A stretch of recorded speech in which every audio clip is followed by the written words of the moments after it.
When you look at the most famous buildings in the world, you probably see what you're supposed to see. An icon, a masterpiece, a perfect, rational machine.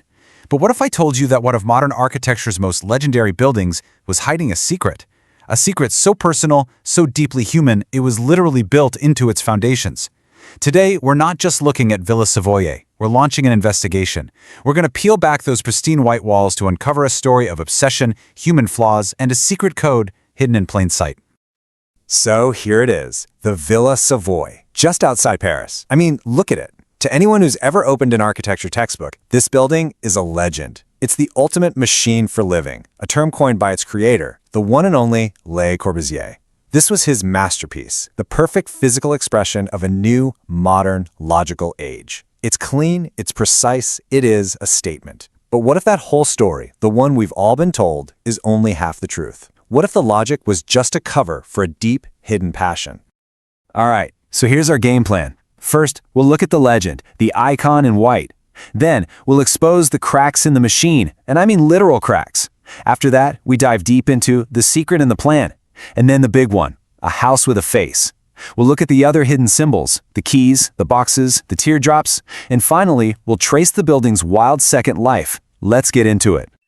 Okay, so to really get the secret, you have to understand the official story first, the one that made this building famous, the one that says Villa Savoye was a product of pure, almost cold logic.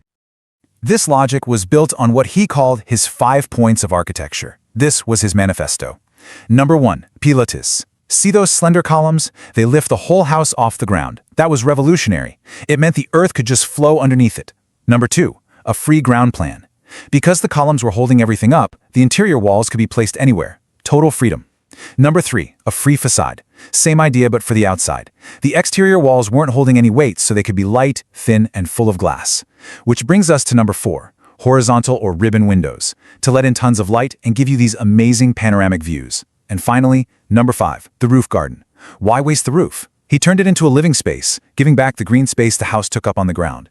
This wasn't just a new style. It was a total reinvention of what a house could even be. And you have to understand his mindset. For Le Corbusier, architecture wasn't about being cozy or comfortable. No, it was an intellectual exercise. It was a high art form. It was about pure geometry, a kind of sculpture that you could happen to live inside. Villa Savoye was supposed to be the ultimate proof of this powerful, rational, almost godlike vision, the perfect idea made real. But, and this is a big but, this is where that pristine official story starts to get a little messy. What happens when the perfect machine doesn't actually work?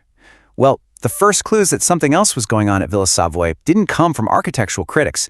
They came from the poor people who actually had to live there. Yeah, almost as soon as they moved in, the Savoye family started sending these increasingly frantic letters to Le Corbusier. The state-of-the-art roof? It leaked. Badly. Rainwater was apparently just streaming into the house. Can you imagine? You pay a fortune for this futuristic masterpiece, this machine for living, and it can't even keep the rain out. All of a sudden, this architectural icon becomes a very human, very relatable story about a problem home with a leaky roof. And then there was the money. The final bill came in at 900,000 francs. That's nearly double the original budget. Double. This, as you can imagine, put a huge strain on the relationship between the architect and his clients. They were paying a very, very steep price for his beautiful but deeply flawed experiment. So the perfect machine was already breaking down. So, okay, we've established the machine for living had some serious bugs in practice. But the real bombshell is the evidence that it was never even designed to be purely functional in the first place. And to find that evidence, we have to look past the damp walls and the budget disputes and go straight to the source, the one thing Le Corbusier obsessed over more than anything else, the plan. Le Corbusier was completely obsessed with the floor plan. He called it the generator. He said it was the soul of the project, the single moment that decides everything else. For him, a plan wasn't just a technical drawing of where the walls go, it was an abstract piece of art in itself. It was the place where he embedded his most profound, most important ideas, and, as it turns out, maybe his deepest, most personal secrets. And that brings us to the incredible work of a researcher named Luca Ribiccini. This guy proposed a theory that is absolutely mind-blowing. He found something hidden inside Le Corbusier's generator, that ground floor plan, that everyone else had missed for decades. And trust me, what he found changes everything you think you know about this building. The first piece of the puzzle is this diagram right here. It's from a 1931 book called The Golden Number. Now, its author, Matilda Geica, was a mathematician who was obsessed with the golden section, this sort of divine proportion you see in nature and art. And what this diagram does is break down the geometric proportions of a woman's face using those principles. Now, here's the kicker. Geica and Le Corbusier were in contact. They knew each other. Le Corbusier was fascinated by this stuff. Okay, clue number 2. The ground floor plan of the villa itself. See that distinctive curved glass wall at the base? For decades, the official story was brilliantly simple and, of course, purely functional.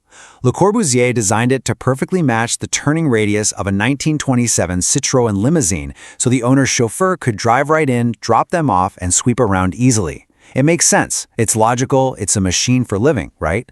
But what if that perfect, simple explanation was just a cover story? And here it is, the bombshell. This is the moment the whole story gets turned on its head. When you take Geica's geometric diagram of the face, scale it, and lay it over the ground floor plan of the Villa Savoye, the match is absolutely staggering. It's not just close, it's practically a one-to-one fit. The curve of the chin and jawline perfectly matches that curved glass wall. The proportions, the key points, they all align. The story of the car's turning radius, it still fits. But the hidden story of the human face, it fits perfectly. This can't be a coincidence. I mean, come on, it's too precise. It has to be a deliberate, hidden design choice. And if that's true, it means that this icon of pure reason, this rational machine, was secretly modeled on the proportions of a human face, which, of course, raises one unbelievable question. Whose face was it? So the theory points to two main candidates. The first is his wife, Yvonne. That's certainly possible, but there's a second, far more dramatic possibility. The world-famous American-French dancer Josephine Baker. Now get this, Le Corbusier met her on a cruise from South America to Europe in 1929, right in the middle of designing the villa. By all accounts, he was completely infatuated with her. He drew sketches of her like the one you see here. Her face was clearly on his mind. So, is it possible? Did he build his greatest masterpiece as a secret, silent monument to the woman he was obsessed with? It's like the most epic architectural secret love letter of all time. So once you see the face in the plan, you can't unsee it. And it's like a key that unlocks the rest of the building. Suddenly, all these other strange, abstract features of the villa start to make sense. They stop looking like random forms and start looking like pieces of a hidden, symbolic poem. The conspiracy deepens. Le Corbusier himself called the villa a box in the air. Okay, but the theory takes that idea way further. It's not just a box, it's a symbolic music box, a box of memories. Remember the villa's original name? Les Heures Claires, which means the bright hours. A box to hold the memory of bright hours spent with someone. And that strange curved structure up on the roof garden? The official story is that it's just a windscreen. But look at its shape. It looks exactly like a key you'd use to wind an old music box. A key to wind up this box of memories. And then there's this pedestal sink, just sitting there, right at the entrance. It's always been seen as a weird but functional gesture for hygiene. But when you overlay the face diagram on the plan, guess where that sink sits? Right at the corner of the eye. The theory suggests this isn't just plumbing. It's a single, beautifully sculpted teardrop, a profoundly human, emotional symbol hidden in a house of logic. It's a lot like what his friend, the artist Marcel Duchamp, did with his famous artwork, Fountain. He took a common urinal, a functional object, and turned it into art simply by reframing it and giving it a new meaning. Le Corbusier might have been doing the exact same thing with this sink. So what happens to a building this complex, this flawed, and this secretly romantic?